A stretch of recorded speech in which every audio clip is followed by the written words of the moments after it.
So for my very first actual video on this channel, guys, I was lucky enough to catch the Madhouse Discovery playlist that is going on for casual right now with the new Halloween event that Rainbow just released with the update. And as you guys can see, on both defense and attack, you'll only be able to use 5 operators on each side, which I'm not actually sure on attack. For example, if someone's already picked Termite and Ash, if you'll be able to pick any of the other 3, or if it's gonna be locked and you have to play recruit. But yeah, won't be actually no weapon skins. The weapon skins that are available in packs and were available in other Halloween events won't be on your weapon. But the uniforms and the headgears will be on the characters, as you'll see throughout this gameplay. And well, mostly I'm going to be showing here, it's going to be like gameplay of how the map looks like. And I'm telling you guys right now that if you hate night time in Rainbow, because when you're a defender it's hard to see the attackers through outside the window, you're gonna hate this game mode. As you can see through here, there's a lot of gargoyles, there's a lot of candles, there's a lot of cobwebs on the doors, there's some pumpkin heads. Uh, for example, in the living room, you can hear like the phone ringing as like some sort of a call out to horror movies.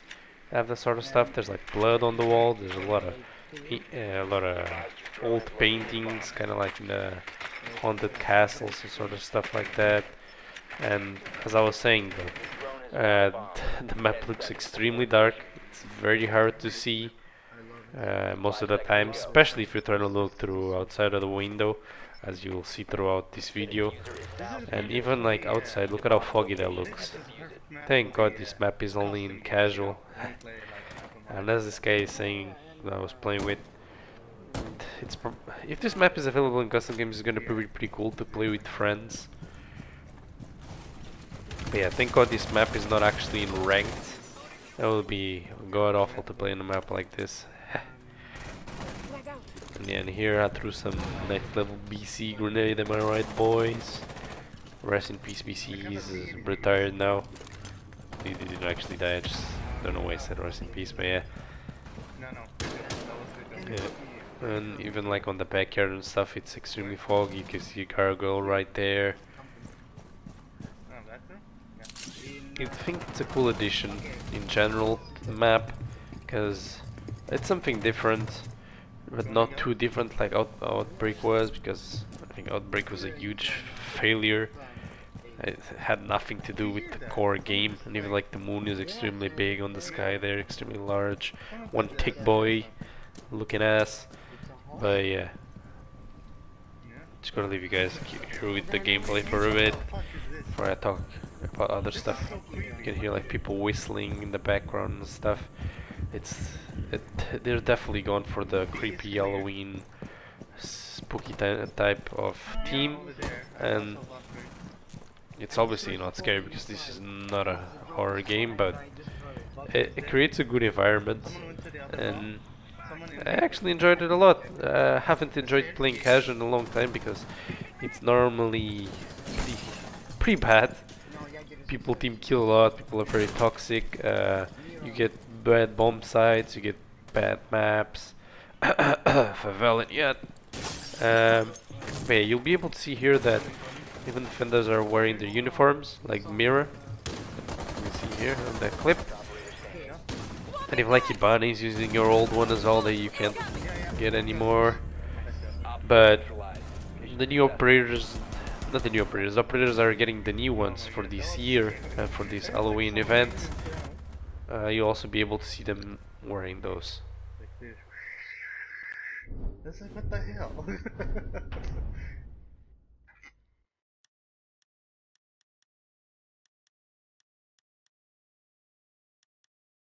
Okay, okay. I'll use the white skin. Do I have it? No, I'm gonna use this spooky one then.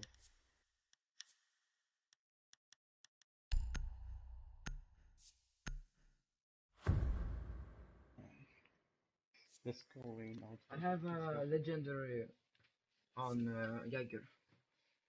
The skin. headgear? No, yes. Oh, Headgear. dude. I only got the epic Protect the bombs. uniform for Vigil.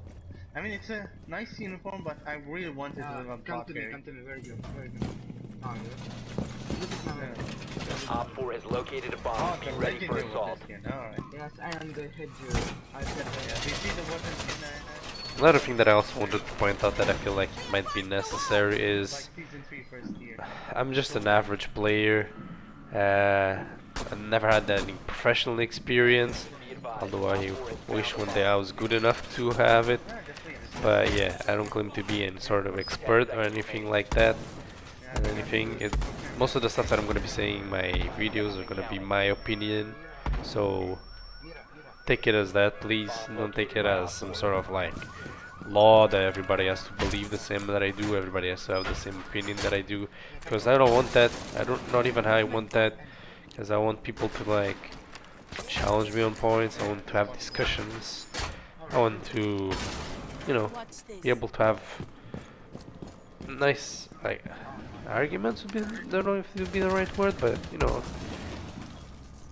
some good discussions with people who watch my videos, and I hope one day I can get enough of following and enough of a community to reach that level in which I get to talk to you guys, trade ideas, talk about like new updates, and ask you guys questions. You guys can ask me questions back.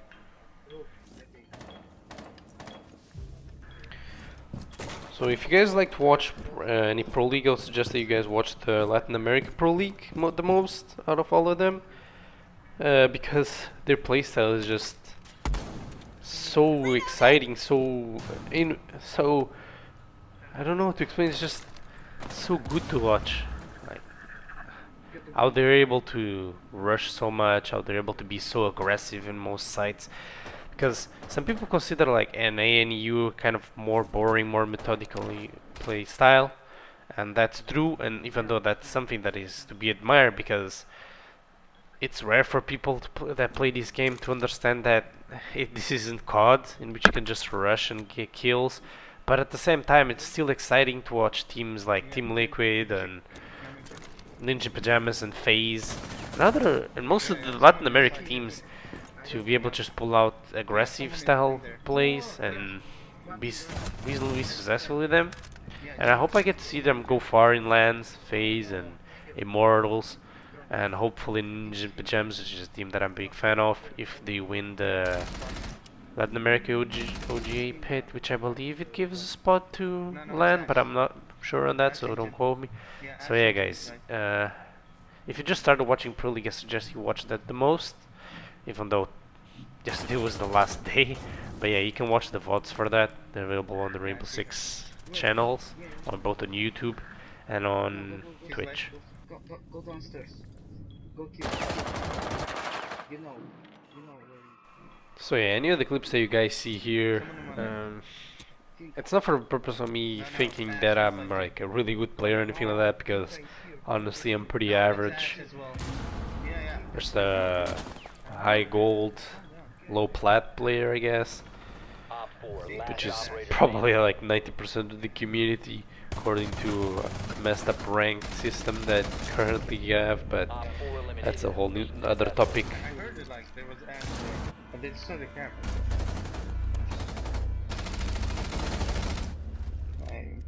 I'm so bad. Okay, go ahead. I have on again. Oh, much more. Nice. Hiban is my. And these are the operators that you get to pick for attack, once again. Yeah, I got black eyes both. I think it's pretty cool that they were able to put the fact that even if you don't have the costumes, even if you were able to get like the older costumes, like for example the Hibana one, which is no longer available to be purchased, it's really cool that they made it so that the characters will have it in the game. Because in my opinion it adds to like the whole Halloween spooky thing that they got going on here on this map. I think it just fits better if the characters look apart, you know. instead of just looking like the normal bland characters. It'll be a bit lackluster, but can also be called nitpicking. But the fact that they've done it, I'll take it, even if I don't get the characters, which I believe now the packs are available. You can get them through challenges. I'm not sure if you can actually purchase them with R6 credits, like you were able to for other events, like the summer event and whatnot. 10 seconds to go. But yeah, the ones I already got was like the charm of the Hayman, so like just a rare. 5 seconds. But there's, I'm pretty sure some of the uniforms are legendaries, and I think Yeager's headgear and Termite's headgear are both legendaries. Which my favorite is probably gonna be the Yeager headgear. It's like a skull wearing aviator hat, I guess it would be called.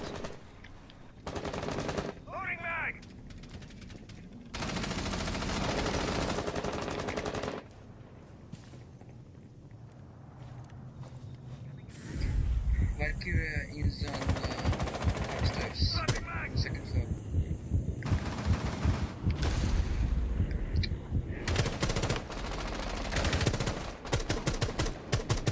Someone's out.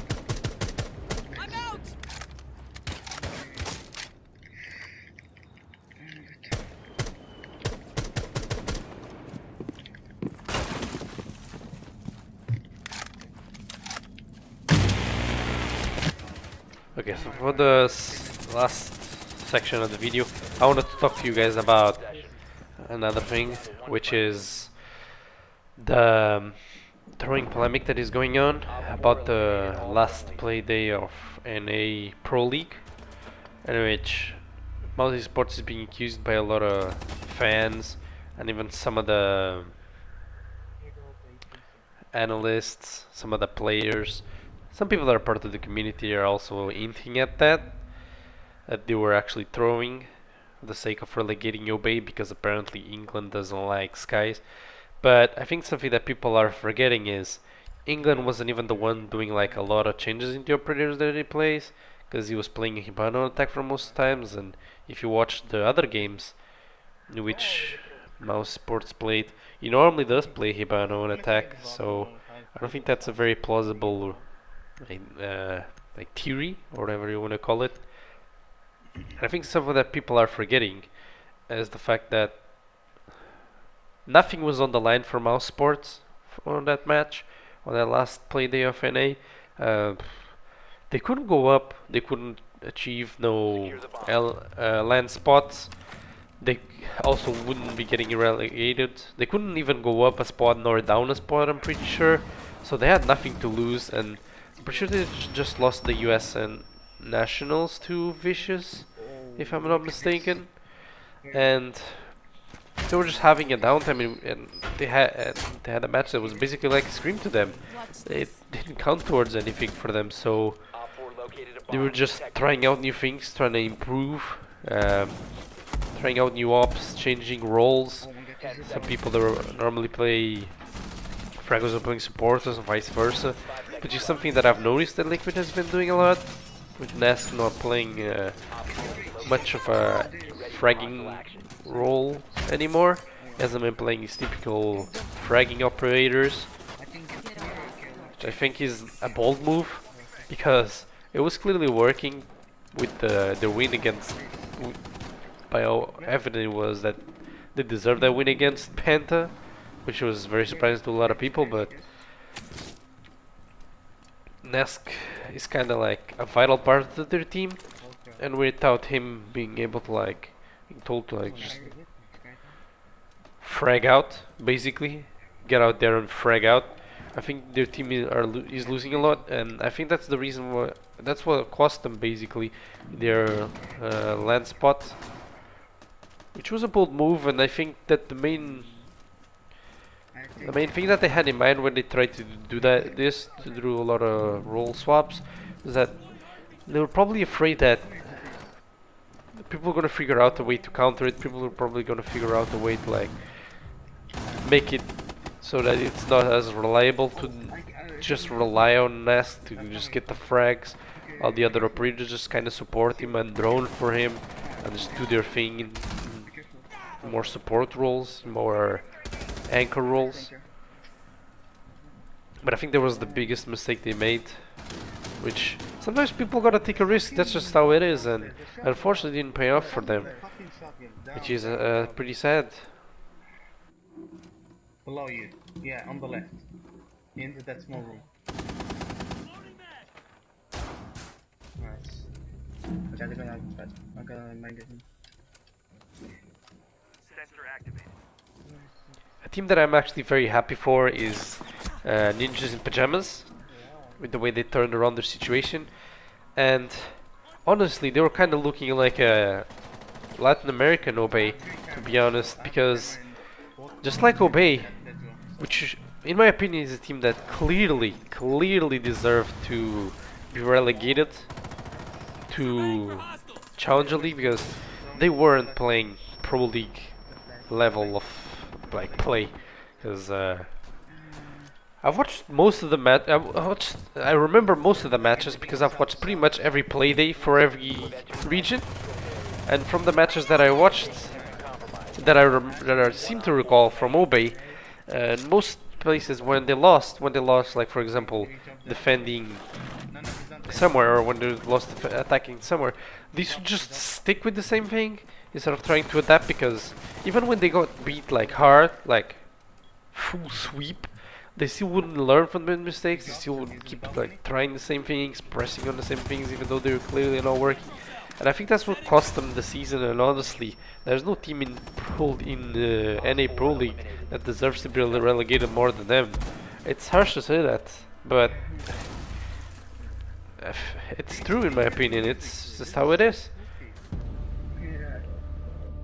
So yeah, congratulations to Ninja Pajamas, which is a team that I'm a big fan of the aggressive style. And if you guys enjoyed this video, please be sure to leave a like if you feel like it deserves, and leave some comments and suggestions what I can talk about, and other opinions that I would like to hear.